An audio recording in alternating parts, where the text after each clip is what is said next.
Okay, so Chief Clarence Louie, we've already heard talk briefly this morning, but he's going to enlighten us some more, which is really great. Since December of 1985, he was first elected as Chief of Osoyoos Indian Band in South Central British Columbia.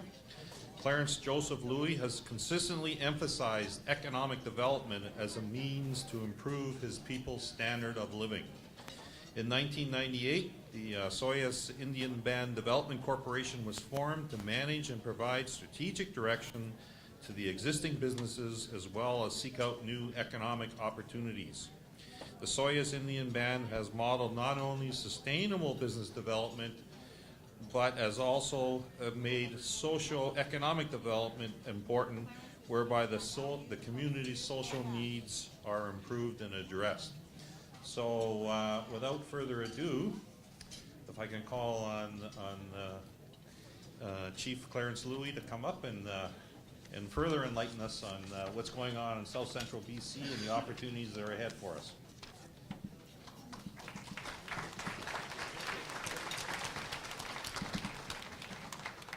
Thank you, sir.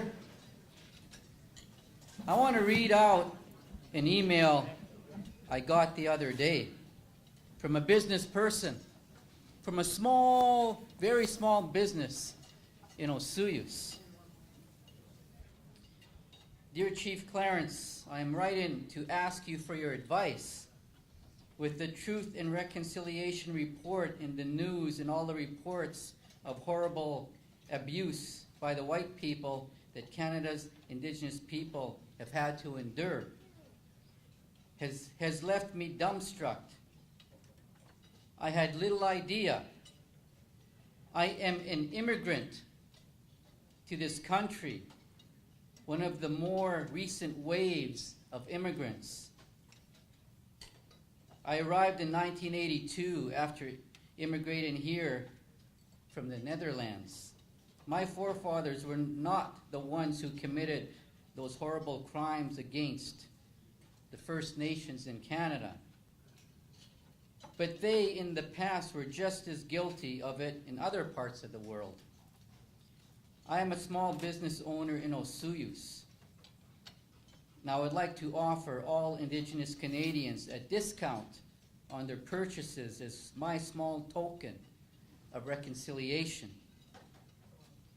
This would not only be limited to OIB members, but would apply to all First Nations people. The problem I see it is how to represent or how to present this offer. I do not want it to be construed as hokey, nor as attention grabbing, which it is not meant to be at all. So I'm writing to you and asking you, how can I proceed? Please be your blunt, honest self. I can take criticism if you think this is an offensive or stupid idea. I texted that small business owner back the other day, and I thanked him for his offer. And I said, just write us a letter, because I think it's an awesome offer. It's a gesture. And we're here talking about how Aboriginal and non-Aboriginal people can work together. Often it starts with little gestures. Often it starts with gatherings like this, where we talk about putting our words into action. Because I'm a firm believer in putting our words into action and walking your talk. I've been around for a long time, and every time I deal with government or industry, they all put up their hands and say we want a relationship with First Nations. They all do that. It's easy to put up your hand. It's easy to say a few good words or to have a First Nation open your meeting with a prayer. It's easy to put up a piece of native art in your office.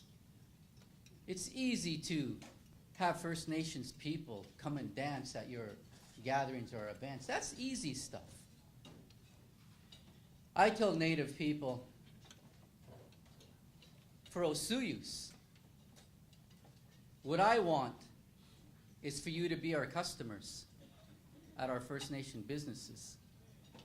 That's how we develop a real relationship. When was the last time you dug into your purse or wallet and became a customer at a First Nation business? That's the type of business relationship I want with non-native people. And I tell my people, because sometimes I gas up in town. We own 2 gas stations, one on the north end of the res and one on the south end. And some of these myths that go around, even Justin Bieber said First Nations people get free gas. We own 2 gas stations, and I'm the chief, and I have never gotten free gas at the Osoyoos Indian Band gas stations. But I often gas up in town, and sometimes my own people give me heck over that. But I have to remind them that a business relationship is a 2-way street. It's not one way. If we want non-native people to be our customers, we have to be their customers. I want my people gassing up off the reserve. We have a golf course on our res. I tell my golfers, I want you golfing at Fairview. I want you golfing at Osoyoos Golf and Country Club. That's a 2-way street. We have to be your customers like you have to be our customers. That's the type of relationship that I want to see across this country. And there will be more additions to reserves. We did that with the town of Osoyoos. When we settled one of our land claims back in the mid-90s, and all across the country, Native people realize land is more important than money. So we got $12 million, some from the province, some from the feds. But part of the agreement was we lost 4,000 acres of reserve land back in the late 1800s. And we will never get that land back because half the town of Oliver is on it, the hospital's on it, the hockey arena's on it. Hundreds of non-natives have their homes built on it. The government's not going to give us that land back. So we had to settle for money. But we didn't want the money. So part of our land claim was that we could use a portion of it to buy on a willing seller, willing buyer, additional lands that would be transferred into reserve status. And I know full well, just like in Thunder Bay, there's racism. I know full well every town and city is full of it. You know how I know? My ongoing research. When I land in a city or town, who is the first person I get a chance to talk to? Taxi driver. That's the first person I get a chance to talk to. And if you've traveled enough, and even Canada, you notice most taxi drivers have an accent. Most taxi drivers I run into in Edmonton, Calgary, Montreal, Toronto, they have an accent. They haven't been in country very long. This is my little research that I've been doing for like 20 years. I love talking to taxi drivers. They have one of the hardest jobs. I have a high degree of respect for taxi drivers. 12-hour shifts. Wow. And having to go to work so early, be away from their family and the kids, being a taxi driver. So this is what I ask taxi drivers. I ask them, are there natives, are there First Nations in this town, in this city? I want to know about the First Nations here. And I want you to be honest with me. Because nothing you say, nothing any non-native can say will make me ashamed to be First Nations. Because I'm too proud of an Indian.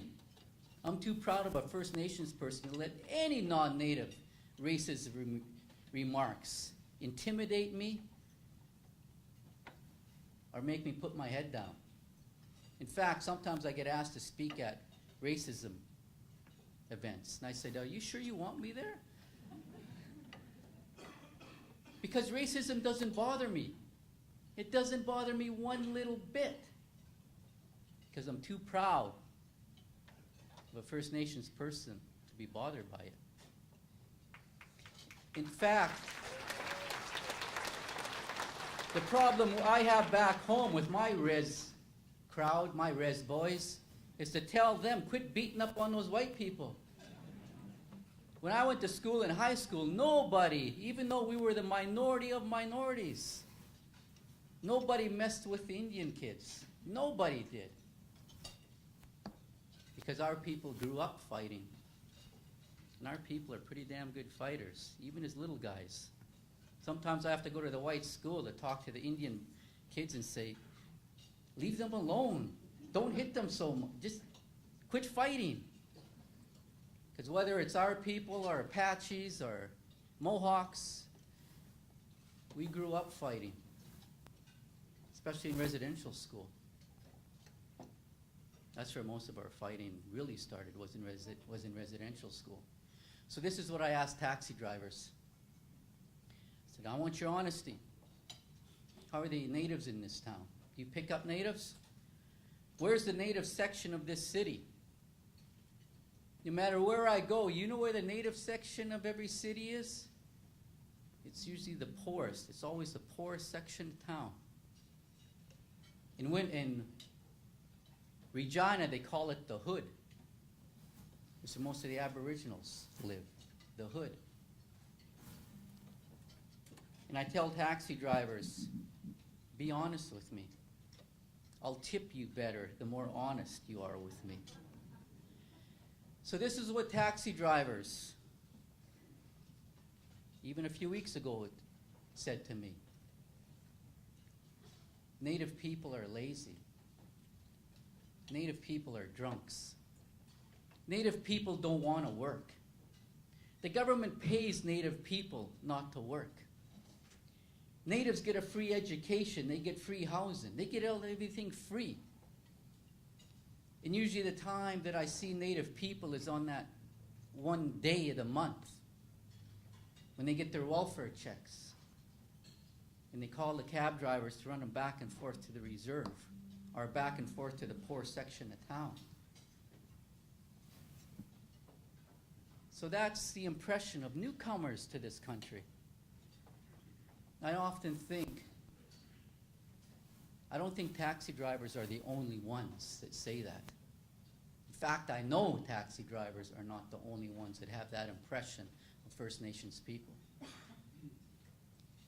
Sometimes I wonder, where do they get this concept? Because they never had First Nations in the countries that they came from. But yet, in a matter of a short period of time, that's the stereotype that they have of our people. They didn't bring it overseas, over to here. They got some of this stuff from the non-natives that live in those cities and towns. I'll guarantee you that. They didn't bring it all over from overseas. They didn't just see it because they see our people being unemployed and having to live in poverty. But that's my ongoing research. And I talk to taxi drivers all the time about Native people. When the taxi I'm going to catch, going back to the airport, I'm going to ask the taxi driver the same thing. What's your impression of the First Nations people in Thunder Bay? What's your guess on what he's going to say to me? I can guess. So that McLean's article, I kept it because I'm going to show it on my PowerPoints. That woman's face and what was said to her by people in Winnipeg. Many of you probably saw that cover. I hope you did. Because we can't shove this stuff underneath the rug any longer. One of my heroes said this. It's one of the best quotes that I've ever read. You are responsible not only for what you say, but also for what you do not say.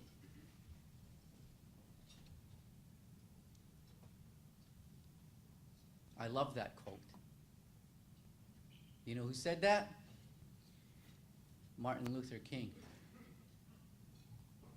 So with that, I want to show this, again, this short video.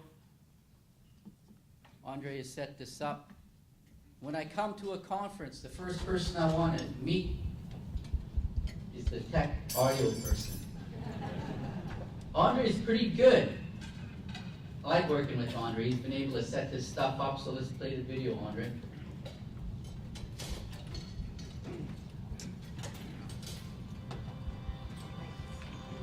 The people who came first call it mother, because it is everything. And without it, there is nothing. No food, no shelter, no life. It is the land. History records no stronger bond with Mother Earth than the tribal nations that flourished in what is now North America. Today, after more than 100 years of cultural annihilation, First Nations are emerging from their land as a new force in an area that was once the sole domain of their colonizers. These new capitalists are Cree, Inuit, First Nations from across the country.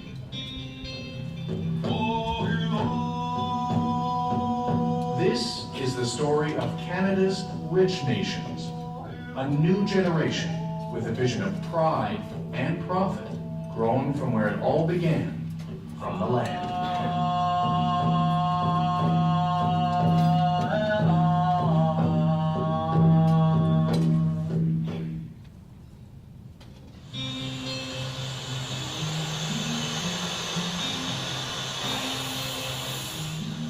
Across Canada, there is a new class of business people. This is the end of the reserve, and it just goes straight north to Oliver. Forging a path of prosperity from a painful past. They own hotels, golf courses, and wineries. High-end luxury, all on native reserves. The status Indian is taking on a whole new meaning. It was the idea of Chief Clarence Louie. Spend a few minutes with him, and you'll quickly realize he's a no-nonsense executive, happy to smash stereotypes. Well, don't talk to me about philosophy. I don't want to hear that, you fly with the eagles or run with the deer or swim with the salmon, and I want to see how many jobs you've created. I want to see that those guidelines of the per capita income of our people.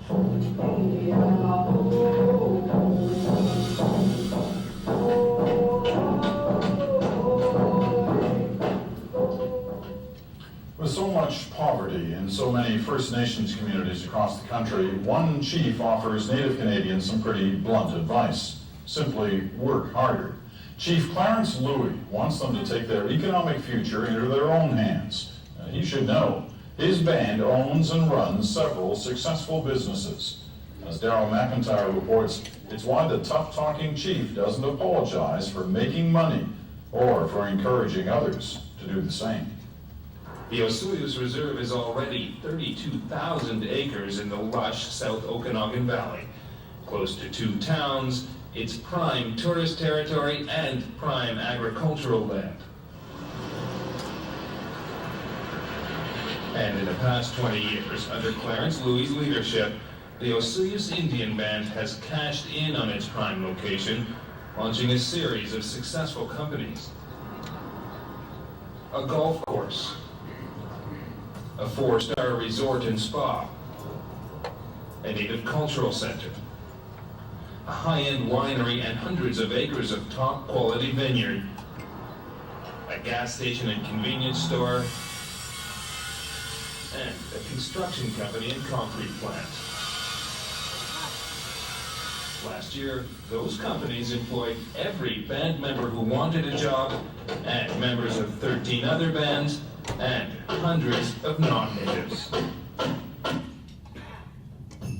You cannot share a continent with somebody and allow them not to have the same opportunities and the same benefits from this incredibly rich society that we have. The economy is always the #1 issue to the federal and provincial governments. I want to see it to be the #1 issue to First Nations.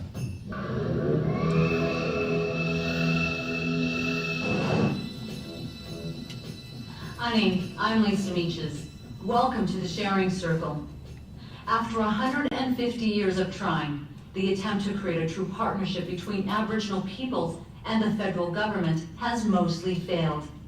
Today, Canada is a place where many of its Indigenous citizens do not share in the country's wealth or opportunity for a healthy, prosperous life. And the effort to fix this disparity is an ongoing struggle. Now, as the social and economic picture for Aboriginal people worsens, the challenge to make a more equitable Canada, one that includes its First Nations, has a sense of urgency. And as we see in this documentary, solving the seemingly never-ending problem is generating some unique ideas. There are approximately 1 million Indigenous people in Canada. They include Inuit, Métis, and Status Indians. About half live on the 2,400 Indian reserves scattered across the country. Many reserves are plagued with poverty, unemployment, poor health, substandard housing, and crumbling infrastructure.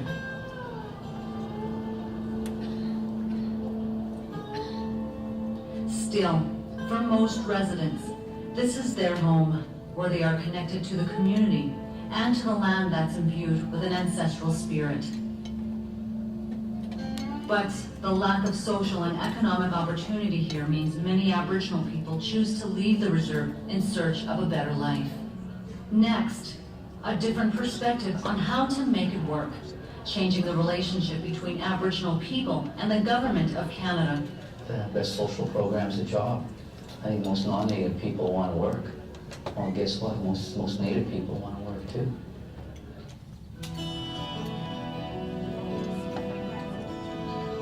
Down the road from where the Colonial Accord was signed, stretching along the shores of Osoyoos Lake in BC's South Okanagan, is the land of the Inkmeep Indian Reserve.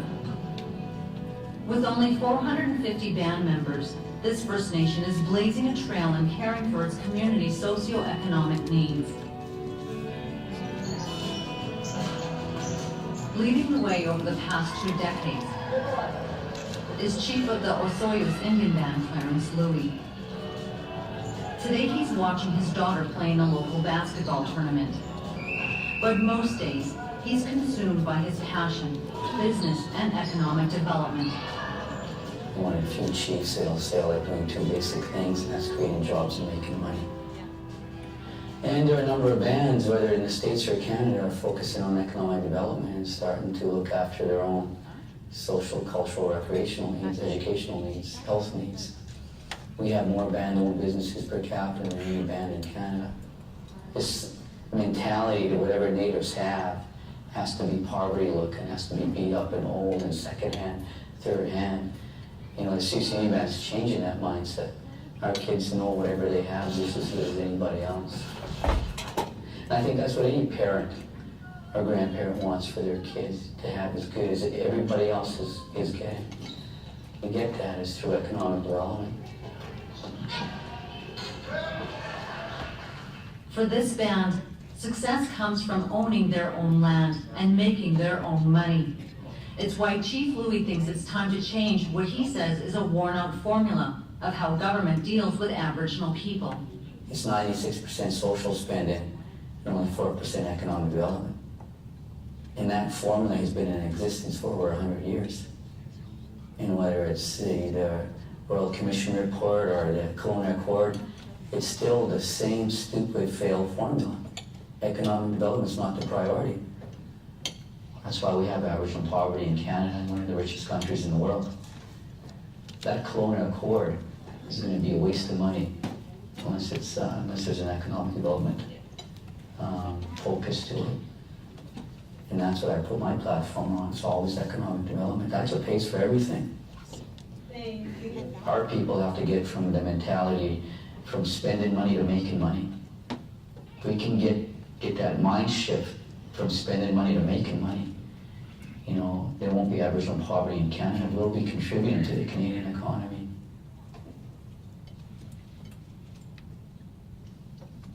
When I watched that video, it reminded me of our kids' basketball team. We're hockey players back home. But my wife started a kids' basketball team. 5, 8 years ago. Played in the local town, played in the non-native league. When people say Native people aren't competitive, I disagree with that. They were culturally not competitive. Even some natives say that. They were not competitive. It's not in our culture. I call BS on that. Don't tell me horse racing wasn't competitive, or canoe racing wasn't competitive, or hand games, or bone games, or lacrosse, our traditional games weren't competitive. We're a competitive people. We were. It's time we get back to that. That little basketball team, these little kids, they played in the white league. We said, we want an Indian team in the league. We don't want our kids. Our kids won't play if you tell them they have to get mixed up. They won't. They want to play together. First year, our kids lost every game. Second year, they won every game. So we go to our PowerPoint. I've got a few slides here to show. Andre, I think the lights will have to go down a little bit. I sit on many government boards, nationally, provincially, and my talk doesn't change. I will continue to call on government and mayors and councils to deal with the unemployment rates amongst First Nations people.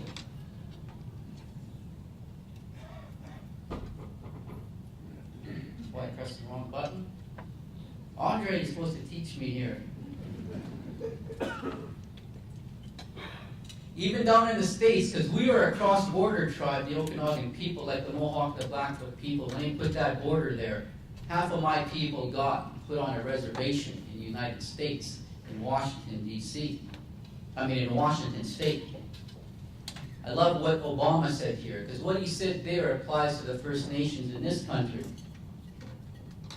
That our people should not have to leave the reservations or leave the reserves in order to find work.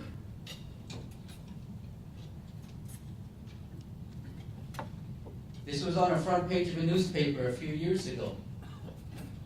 I firmly believe you want to call yourself a warrior, it starts with having a job. It doesn't end there. But as an adult, you got 3 choices. Either go to school, you get a job. If you're not doing any of those things, I think you need some counseling. Employment counseling, not that other type of counseling. My goal will continue to create enough jobs for the future generations. We're probably the only First Nation that can put up our hand and say that we employ First Nations people. From over 35 different First Nations work on my res. They come from Manitoba, they come from Saskatchewan, they come from all over BC, and they come from the Yukon. Youngest and fastest growing population in this country has been said over and over again is the Aboriginal people. And we don't want handouts. I don't like it when I hear chambers of commerce, our provincial governments, our industries saying that we need to ease up the foreign worker program. We need to bring in more foreign workers because of the demographics in the trades industry. There's going to be a shortage because the baby boomers are all retiring. I was in Vancouver one time where the mayors and councils were gathering in chambers of commerce, sitting outside, and I asked a native person that came out the door, I said, what are they talking about in there? He said they're talking about that we need more foreign workers in this country. We need to ease up on the foreign workers programs. I went in there and told all those mayors and councils, the First Nations in this country aren't on your radar screen. We don't count. When there's Great Depression numbers, Native people with 90% unemployment on their reserves. I said, how can you guys talk about bringing in more foreign workers until the First Nations people are part of your agenda, or until we have the same unemployment rates as the rest of the people in this country. We don't need foreign workers in this country. We need the First Nations people, the original people, to have those jobs.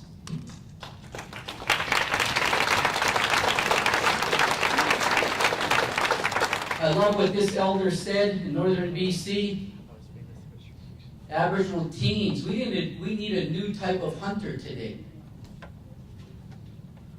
Aboriginal youth need to become hunters for jobs, for education, and for business. You can't talk about poverty without talking about jobs.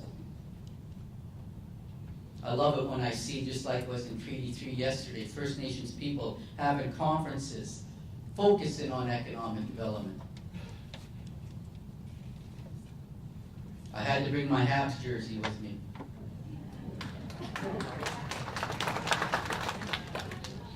I was surprised in Australia that they use that term First Nation.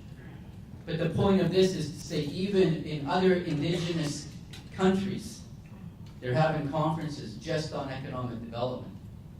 We never had that before, 5 years ago.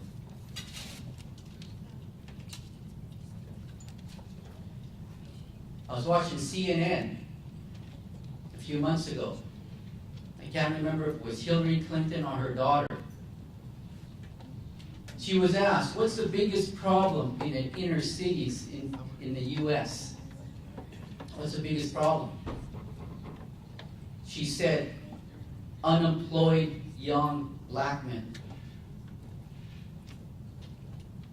I'll tell Canada, the biggest problem in this country, the biggest problem in Thunder Bay region is unemployed young Native people. I'm a big believer in summer jobs.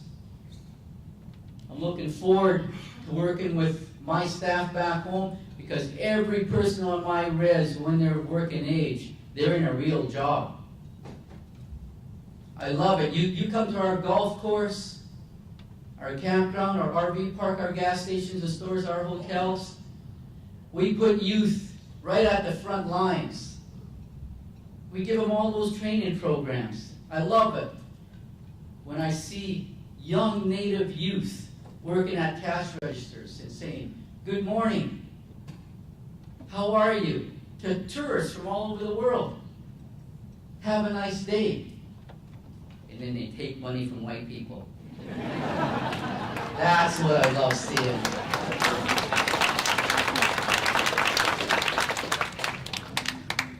Our people need to work in the trades industries. I love it what this Métis person said. Every Aboriginal person should have a dream job. They bring youth to our community because Native people are visual people. Our young people need to see Native economic development in action. I love it when they bring their high school groups from all over the country to Osoyoos, to our res, and they stay at our places. And the youth see Native people holding managerial jobs. They see Native people working behind those counters. This is the stuff I read. This is a project that got some controversy, even amongst my own people. There's an army of construction workers working on the north end of our reserve in our industrial park. For the first time ever, a provincial prison is being built on an Indian reserve. And we work with Premier Clark, her cabinet, to have this $200 million project that's going to create almost 300 full-time jobs on our res. And Native people, I'm getting resumes from all across the country of Native people that want to work in this prison, not just as correctional officers, but in the health area, in the nursing area, in the administration area, in the cooking area. In fact, the mayors of both towns of Oliver and Osoyoos keep on talking about how much of an economic impact this is going to have in our region. A couple of Native people working on this project. That one on the right, This is how this Indian magic works sometimes. I believe in Indian magic. All of a sudden I got a call from one of my band members and his chiefs. We don't know all of our band members, even though my population's only a little over 500. We have natives scattered throughout the US and Canada. Band members have grown up in Texas. I don't know all my band members. All of a sudden I got a call from this young lady. And I asked her, "Are you a member of which band?" She said, "I'm a member of Osoyoos." I said, "Really? What's your name?" She told me her name. She said, "I'm just graduating from NBIT as an electrician. And I want to know if the band has any apprentice opportunities for me." She called the same time the company that got the contract on this prison. And right now, when I go back home, I'll see her again on that construction site. So it matched up. The timelines just matched up perfectly. Sometimes this Indian magic does work. And I've seen it happen over and over again. And so even though some of my own people voted against this project, this is how I make a decision as a chief. I got this imaginary scale in my mind with pluses and minuses. When people say, "Well, Clarence, having a prison on the reserve, Aboriginal people are overrepresented in the prison, blah, blah, blah, it's going to cause this damage." And I said, "Well, I've already got that one on my list." "Well, it's going to cause this too. This is negative about having a prison on the reserve." I said, "I've heard all those negative comments. I got them on my list. Now you want to hear my plus side?" The plus reasons far outweigh the negative reasons. So as most decisions we make as leaders, they're not all to the good or they're not all to the bad. There's always good and bad in every decision that we make. That's how I make my decisions, that imaginary scale. I'm going to close up with this slide. Again, from one of my teachers. And that's the message I'll leave with Thunder Bay business people, Chamber of Commerce, the chiefs and councils, the native people in the room. Some of my new business friends I hope to do business with. I've got your cards. The time is always right to do the right thing. And Joe and the Chamber of Commerce here, your group here, and what you put on here today is a lesson for me, because I've spoken at chamber events before. There's usually not very many native people in the room. There's especially not a First Nation chair. So there is a spark here. There's a spark here. It's the responsibility of everyone to keep going. And to realize there is still some stupid stuff out there happening between natives and non-native people. Some real dumb stuff, some real dumb stereotypes that still carry on. And not all of you can be blamed, because in every society there's a group of idiots, right? Every society. Even with native people. We're not perfect. We got some people on our side of the scale that need to wisen up and smarten up. And not be as racist as well. Because I know a lot of native people that say shit that they shouldn't say. So with that, some of you have told me you've been to our resort, you've come to Osoyoos. I hope some of you will come back, bring your families. This is what I tell government. Our wines are winning awards all over the world. Our wines went up against the California wines. Our ice wine last year scored 100 out of 100. Can't get any better than that. And I tell government officials, some of our wines will be brought to Europe on my European tour. If more of your leadership start drinking our wine, that's how we're going to get some of our land back. Gentlemen, thank you.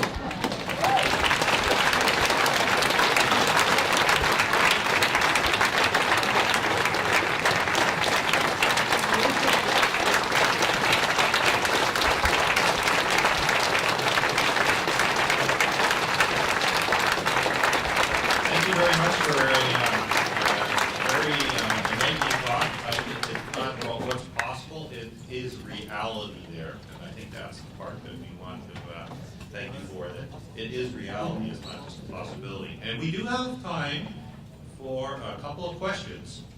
So if we have anybody that's interested in a question or two.